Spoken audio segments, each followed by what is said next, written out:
Chia seeds చాలా ఈజీగా grow అయ్యాయి. చియా సీడ్స్ వేసిన తర్వాత మైక్రోగ్రీన్స్ వాడేసాము. ఏదో ఒక్క ప్లాంట్ పెద్దగా అయింది.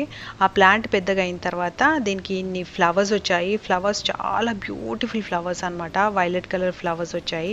తర్వాత దానికి సీడ్ పాడ్స్ వచ్చాయి. ఒక 6-7 సీడ్ పాడ్స్ వచ్చాయి. అవి ఉంటాయో ఉండవో అనుకున్నాను, బట్ ఎండిపోయాయి. ఎండిపోయిన కొద్దీ నేను నెగ్లెక్ట్ చేస్తున్నాను, బట్ సంహౌ అది కట్ చేశాను. కట్ చేసిన తర్వాత సీడ్స్ తీస్తే ఇన్ని సీడ్స్ వచ్చాయి. నాకే ఆశ్చర్యం వేస్తుంది అసలు.